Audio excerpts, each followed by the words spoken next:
And welcome into Poke the Bear, episode 189. That is Conor Ryan. I'm Evan Marinofsky. Conor, what is up? Evan, I'm doing well. How you doing? Doing great. Doing great. For the people who are watching on YouTube, you can see it. For the people who are listening, you can hear it. But Conor has a brand new microphone. This is a big thing. I like it. It looks good.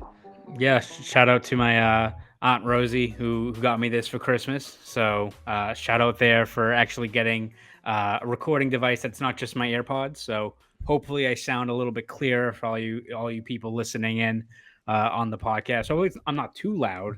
I know there's a little mute button on here, which is very helpful. So when I'm taking a swig of Dunkin', I don't want the ASMR of the ice chips to be, distracting from the recording process here. So nice little fancy piece of equipment we got. Yeah, it's good. It's funny. It's good for everything. Like it does sound really good, and we're not super technically savvy, so we were sitting there, you and I, trying to be like, shoot, do we turn it up? Do we keep it down?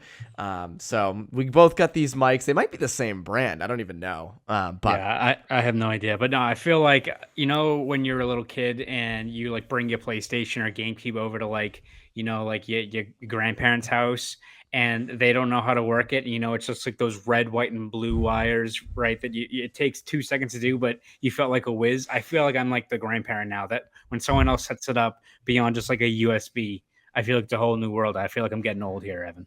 it's okay. It's okay. We'll keep you young around here, and the new microphone it's keeping you young.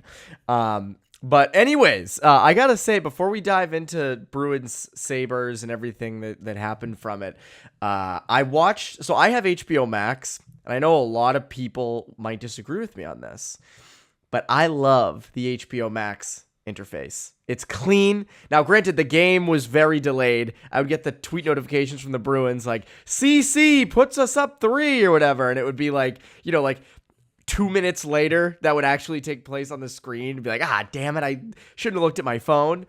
But the interface itself, like HBO, is pretty good. I've always liked Max. I know people don't want to hear about this, but I don't know. It's a little thought I had from Wednesday night. I was like, Max is good to watch a game. Sometimes I'll watch like an NBA game on there, and it's always pleasant. So I've always been a fan of Max. Yeah, I don't hate the broadcast, the way it's all set up, but that delay is brutal. Like I feel bad when the Bruins are at the Garden for a home game, and it's a national game on TNT or Turn or whatever, because I'll tweet something like right as it happens, of course, like Pasternak goal. I'll do the little pasta video I have, and like most of the replies are like, "Dude, like what the fuck." It's like 2 minutes before it actually happened. We're still in a commercial break. There's a progressive ad on as you're tweeting that Pasta scored a goal. So I feel a little bit bad about that when it does happen, because that delay it's something. It is. It's annoying, and I'm not the biggest fan of it. But the interface itself, that's my like non-hockey thought from Wednesday night. I enjoyed. Anyways, the Bruins get back on track. That's a big win over Buffalo, 4-1. The goals came. Defensively they were all right. Sabres, good young team, but man, it's just like defensively they're not good. I texted you this in the third period. I said, man, they defend like a men's league team would defend. Just letting chances go soar past Devin Levi, breakaway after breakaway. What were your sort of initial thoughts from Wednesday's win? Yeah, I mean, a step in the right direction for the team, right? I think Jim Montgomery and the Bruins would take 2 points in any capacity, just after, dropping 4 straight games. But again, Montgomery even said it before the game that he wasn't expecting a Rembrandt out there in terms of a complete 180 from the struggles they've had, not just in these 4 games, but as we've seen throughout the season. But the thing that's kind of stood out to me is just the amount of guys that we've had questions about, these key cogs that you're looking for a little bit more from them, DeBrusk, Coyle over this recent stretch here, Hampus Lindholm. I think those guys all stepped up. And again, you look at the hallmarks of this team and, areas of their strength. Another really good game from Swayman, gets another a clutch save from Charlie McAvoy in that game as well. Special teams play is really, really strong there. You had, 6 for 6 on the PK, 3 power play goals, but it shows how much more of a lift you have when other guys that are key contributors are pulling their weight as well, right? So Jake DeBrusk, first time this season, has a multi-point game.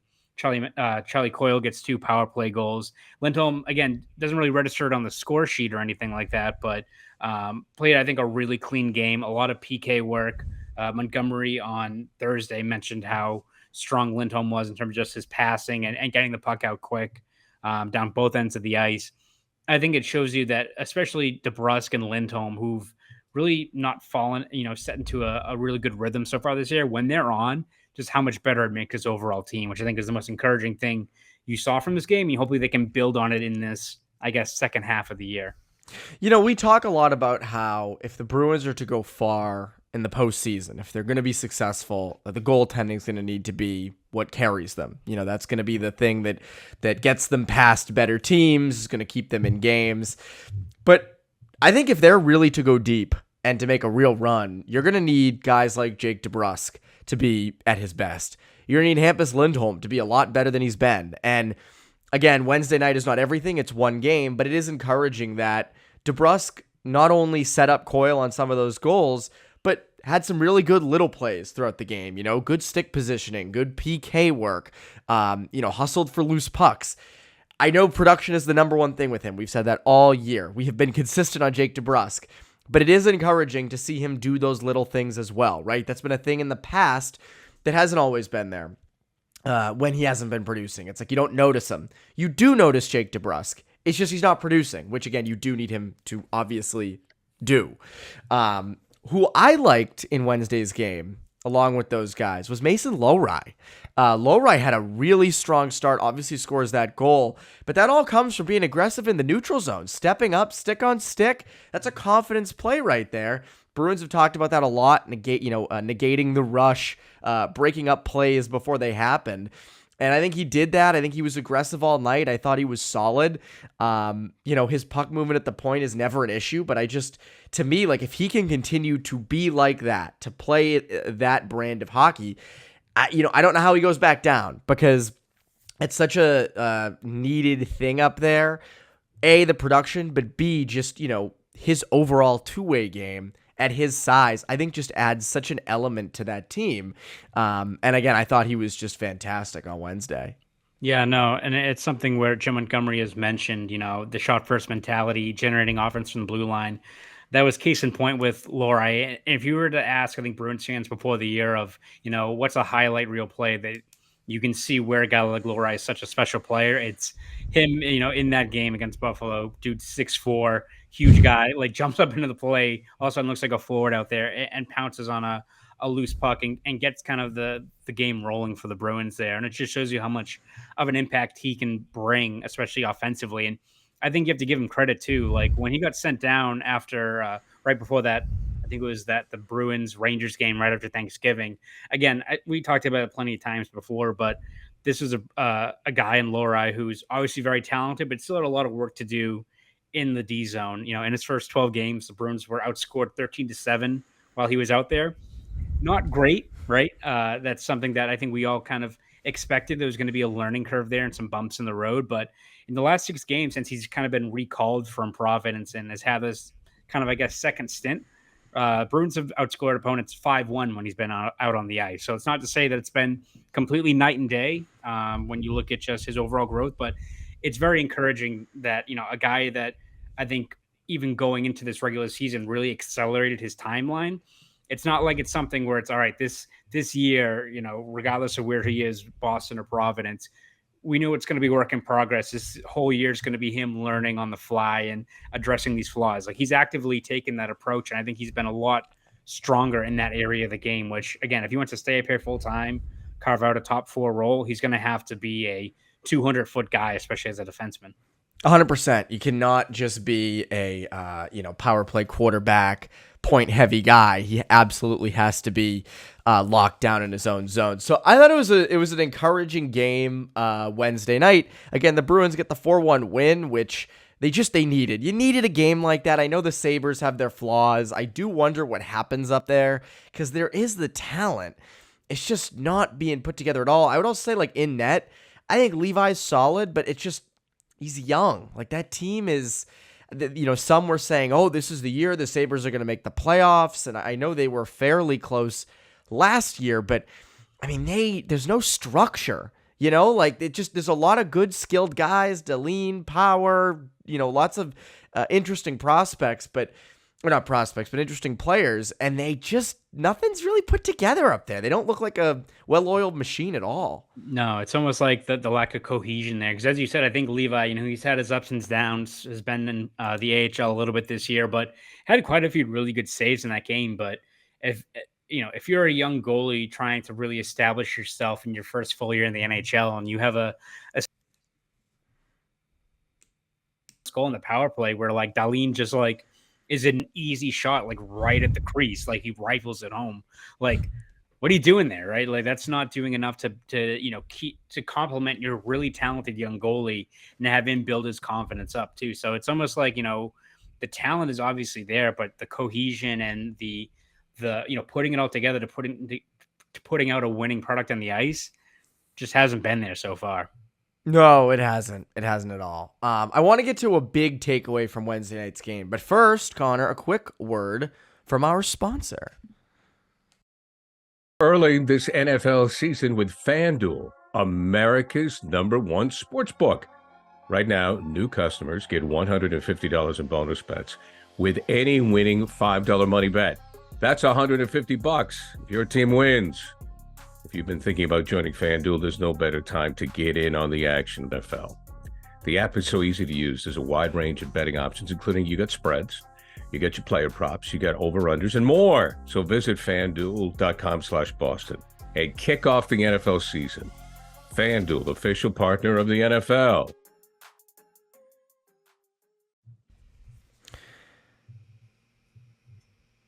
Connor, you have your new microphone, which is exciting, but you know what you really need? I don't know if you caught a little bit of Bruins beat last week. Yeah, it's last week now with Mark Diver. And he was, in his reclining chair, just, back like this, camera right over him. Spitting Providence knowledge like Mark does. Exactly. It was great. That's what we need. We need to do a show recliners, just feet up, camera in our face, chilling. That's what we need. I think we need that. So anyway, on Wednesday night, Bruins went with Geeky down the middle in the top six and Pavel Zacha on the left wing, which again, Zacha was on the left wing a little bit last year, did a good job, was solid there, especially playing, with Pastrnak and Krejci. What did you think of him on Wednesday, and do you think they should stick with him going forward? It does seem like the Bruins are going to stick with that grouping for at least another game on Saturday, based on what Montgomery said on Thursday. And it's not, saying that Zacha has not been really strong down the middle this year. I think he's been really, really good, but he kind of mentioned that the biggest thing is getting Geeky down the middle in a top six role and trying to get him going a little bit, because I think after Wednesday's game, he's got 4 goals in his last 7 games. So he's a guy that seems to be heating up here, and I think you want to kind of build off of that and have him in a spot where maybe he can continue to pile on points here. So if it works out, then it all of a sudden makes your top 6 that much better. If you're able to get Geeky rolling, find a set spot for him, and it's not like earlier, this month when he's on the 4th line, where you didn't really know where exactly his role was going to be. So I can see why the Bruins are doing it. I don't know how sustainable it is. I still think, maybe if Potter takes another step forward when he comes back, that maybe settles things down in terms of how you want to structure that top 6, middle 6 even, because it does seem like lines 1 through 3 are still in a bit of limbo here. But we'll see kind of how it plays out, though. Like I still really like Zacha down the middle, but I can see why for at least a couple games why you want to see a guy like Geeky get going here, even though I will say Montgomery also said that he wants to keep Coyle and Marchand together, which they were pretty good on Wednesday against Buffalo. But still, I'm still going to preach for keeping Coyle with JVR and Frederick, if at all possible, because I still think that's a dynamite line whenever they're together. I agree. It's interesting.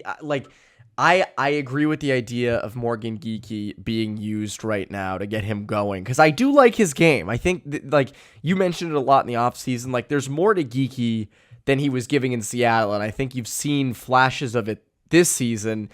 But I don't know if you can roll into the playoffs expecting to make a run with Morgan Geekie as a top 6 center. That's where I think you hit the wall. I think you run into a little bit of trouble there. Now, you can make the argument that you're like a Vegas, right? Remember what like Vegas with Chandler Stevenson, and some teams try to do this where you have the the slowest player on the line and the least impactful offensively player on the line. You put them in the middle, and then you put the wings as sort of the potent guys. With Zacha and Pastrnak, that's the case, and maybe that works. Like maybe it works out. I don't know how that's going to fare though against better teams or teams you're going to face in the first round, second round of the playoffs. And then obviously, you hope DeBrusk can get going with Coyle. And again, he hit him for 2 assists on Wednesday. I know they were power play assists, but I still think that that's encouraging. So, and we'll see what happens when Patra steps back in. The good thing is, though, I mean, you do have a fair amount of guys that are kind of competing for top 9 spots. It's just, it kind of comes back to what we've talked about a lot, which is, who are your top 6 forwards, which I think is that's the biggest thing.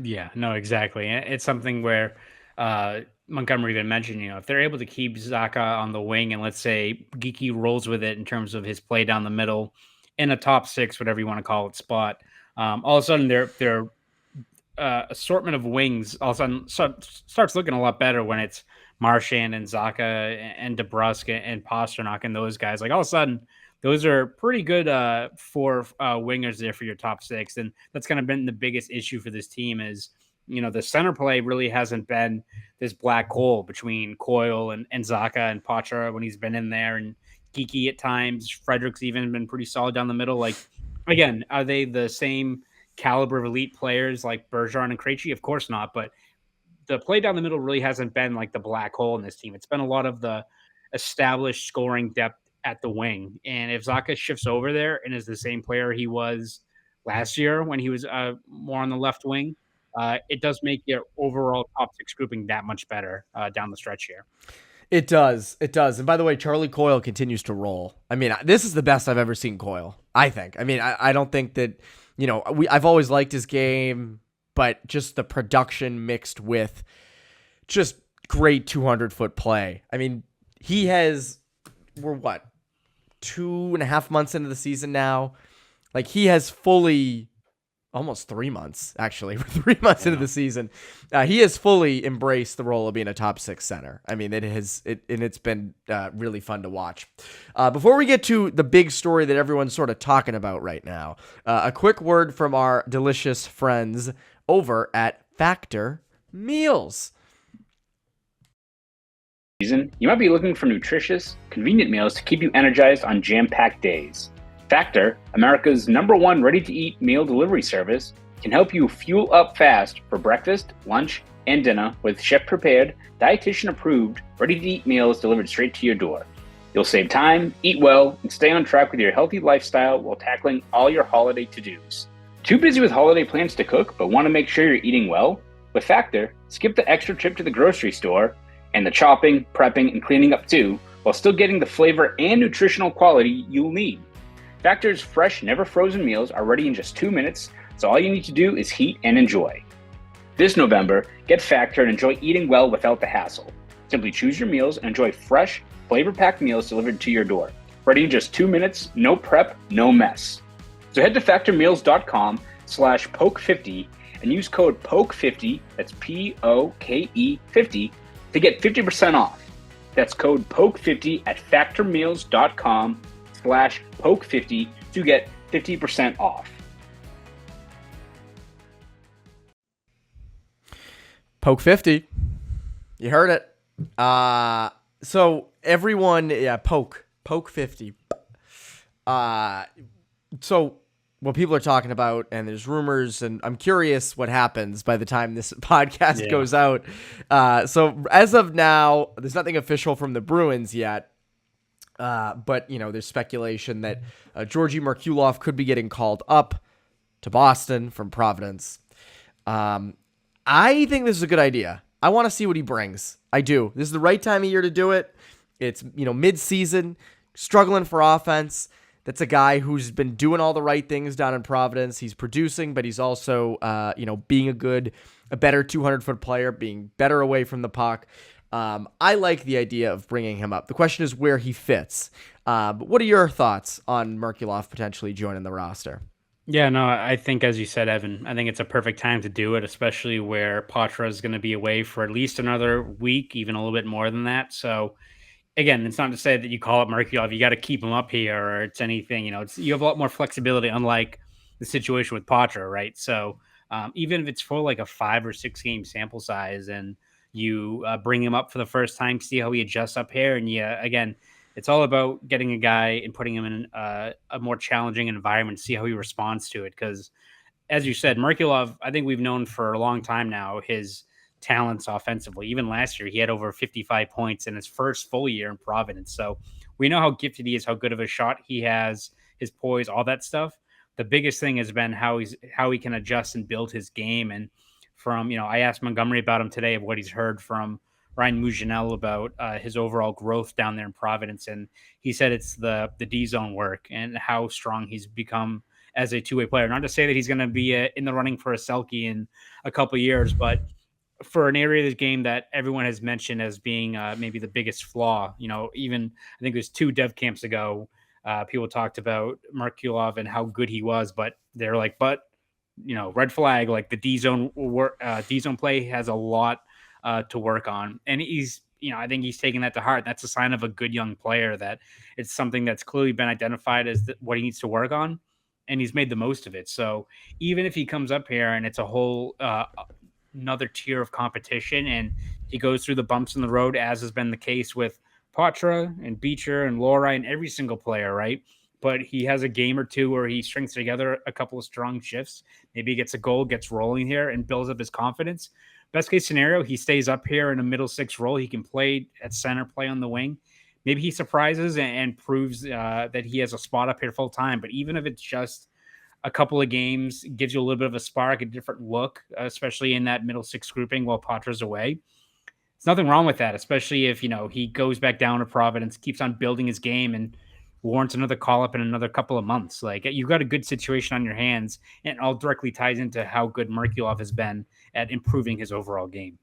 And I want to see them, if he does get called up, I do want to see him at center. I don't want to see him on the wing. He's better at center. He's had more success at center. Third line, to me, seems like the spot. Right? Like, you had Trent Frederick in there on Wednesday night. Frederick's been more on the wing. If you can move Frederick over, I think that's not a bad veteran-ish presence to put with Merkulov or of James Van Riemsdyk just to try it out, especially if you're going to continue to roll with this top 6 with Geekie centering Zacha and Pasternak and Coyle with DeBrusk and Marchand. I don't hate the idea of, hey, we're going to throw Merk on the third line, put either, Frederick and Van Riemsdyk with him or Heinen and Van Riemsdyk or however they want to do it. I'm just curious to see Merkulov's game at the NHL level.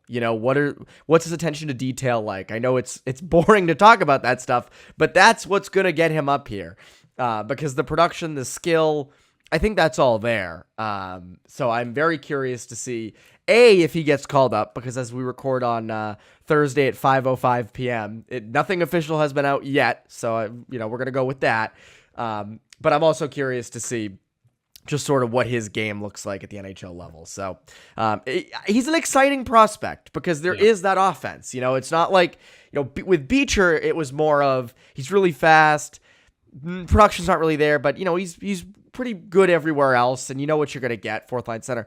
Merkulov has a fairly high ceiling, given his production and given, what else he has to work on in his game. So, should be interesting nonetheless. Connor, what can the people look forward to from you over at Boston.com and the Boston Globe? Yeah, we'll have you covered every step of the way, whether it's prospects getting called up, game stories, features, breakdown, all that stuff over at Boston.com. So please read my stuff over there. And if you want to follow me on Twitter, you can at Conor Ryan _93.